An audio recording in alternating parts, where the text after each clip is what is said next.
temperature differential. Yeah. Wow. And I think it's just because it's bread yeast, and that's its job, is to get in there and do its thing fast. Yeah, that's true. So, all right, getting back to the where do I start. So you do a JAO to figure out if you like mead, and then you use a wine kit, which will teach you how to use your equipment, but it doesn't really teach you a whole lot about your fermentation, because it doesn't explain why you're doing anything. And then you do a bomb. And then you do a bomb to get you started using good techniques with your equipment. I like that. We should write up like a step 1, step 2, step 3, like to walk people through the recipes they should use to help teach them good techniques. Yeah, without a doubt, that would be very helpful. It would have helped me a long time ago, for sure. You seem to have managed okay, though. But I mean, I know that when I moved from... That's because people like me who made all the mistakes before they did. Exactly, yeah. I'd say I was out there doing that, too. I was fortunate that I had people like Pete that basically beat me over the head and forced me to start managing my fermentations. But I was stunned. I mean, just utterly and completely flabbergasted at the change it made to the quality of my meads when I started managing my fermentations. Just blew me away. I mean, I was like, yeah, fine. If you'll make you shut up and stop bugging me, Pete, I'll do this.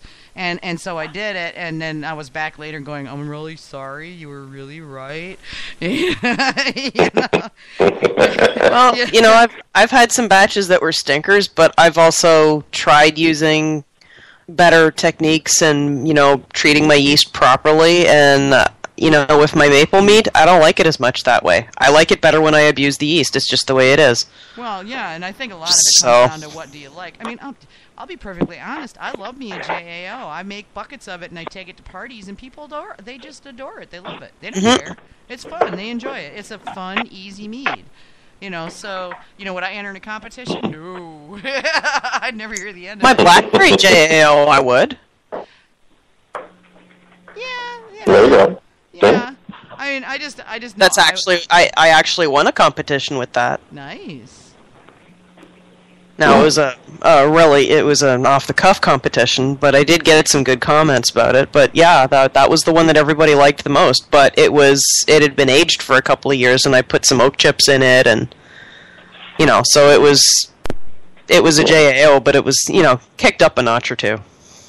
Yeah, I think a straight JAO is really more of a. It's just more of a. I mean, I took a 5-gallon pail of that to an after party at a Ren Fair that I was part of the cast for, and I literally and this has always just cracked me up. 5 gallons. It was in one of those pails with the spigots at the bottom. Okay. Set a bottle of aspirin on the top. Took the airlock out of it because you can't turn the spigot on and leave the airlock in. Just saying. Just for those of you wondering, suck everything right out of the airlock and into the mead. You really don't want that to happen. But 5-gallon pail, took the airlock out, set a big bottle of Tylenol on the top of the thing, walked into the nearby building to grab a hot dog, came back out, and the bucket was empty. Yeah. There were a lot I believe it. I got cursed a lot the next day, too, because there was I bet the bottle of Tylenol was well used. It was about half empty, yeah. Yeah. So the next morning, because I just after, when I noticed the bucket was empty, I slapped a piece of tape over the airlock hole and just let the bucket sit there, But, okay, so we are past 11, so we probably better move on to the last bits here and getting things going. Guys, we're going to come back in 2 weeks. We got a 2-week break, so we will be off next Tuesday and the Tuesday after. We will be back on, I don't have a calendar in front of me. Hang on 1 second. May 24th? May 24th, yeah, I'm pretty sure that's it, but let me double check on... I got the calendar, May 24th. Yeah, we'll be back on May 24th, and I have no idea who we'll be talking to then because we're still setting that up. So Ryan, who is Squatchy on the forums, has actually suggested that he might be able to bring us a couple of the yeast manufacturers, like maybe White Labs. So get excited. We're going to hopefully try to bring in some big heavy hitters with some of the people out in the more manufacturing world who can talk about things like yeast management really from a scientific perspective. So if you're real geeky about your yeast, these are the guys you want to listen to. And we'll have them on. I'm also trying to get Charlie Papazian. I have actually swapped emails with him. We're not working. Yeah, so this is where the squeeze just a little bit.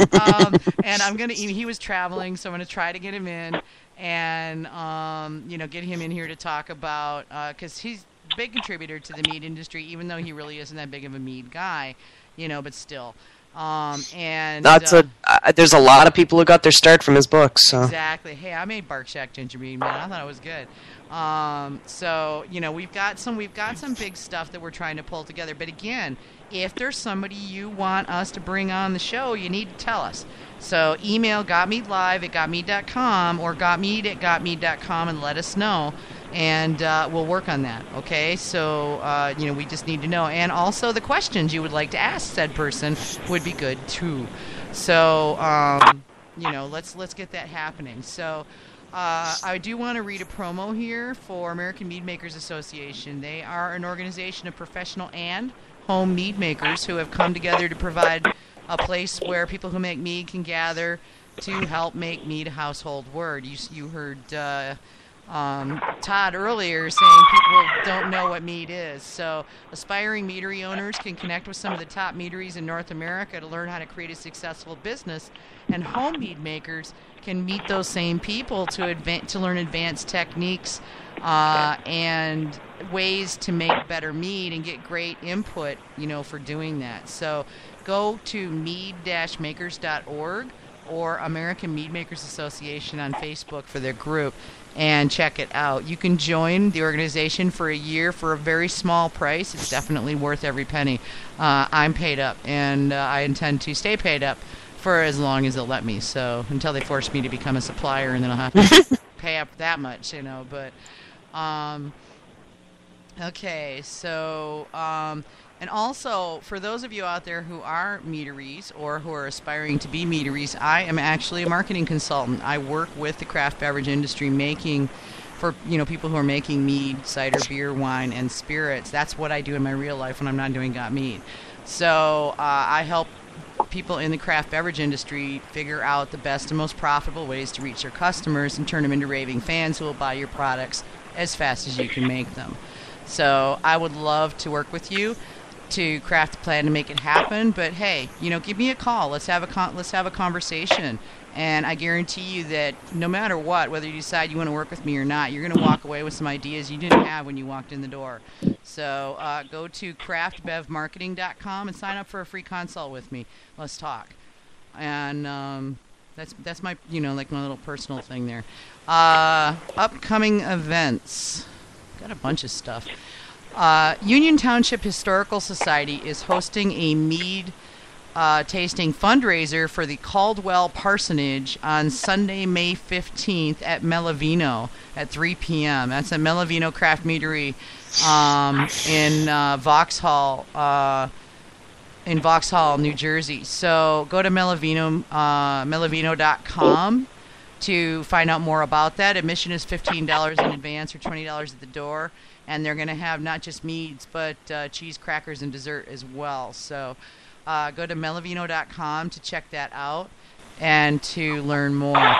You can also call 908-687-7468. All of this information is going to be on the page for this show, so don't worry if you don't have this written down.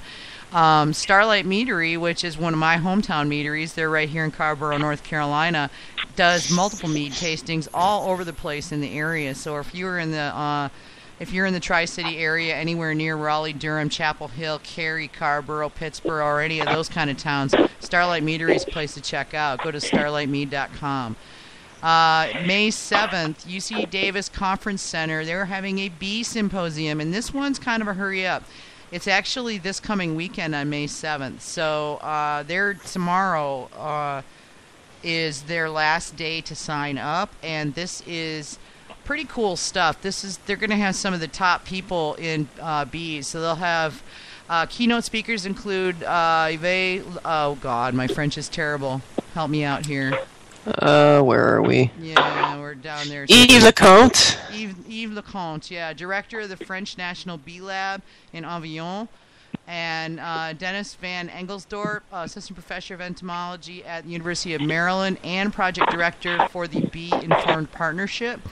They also are going to have Rachel Vanette and Brian Johnson from the Department of Entomology and Nematology at UC Davis, and Quinn McFrederick, who is at Department of Entomology at UC Riverside, and Claire Kremen at UC Berkeley, and MacArthur Foundation Fellow. They'll have more speakers that they'll be announcing. Just go to honey.ucdavis.edu events, and it'll be on their events page.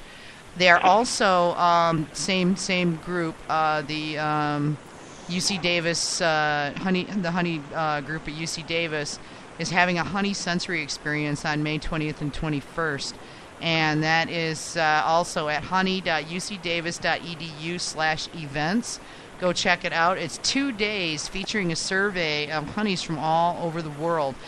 If you like to try different honeys, you really, really, really have to go to this. It's pretty awesome. So, that's the, it's pretty much the essential course if you want to get more in tune with the honeys, of the different honeys that are available in the world. So.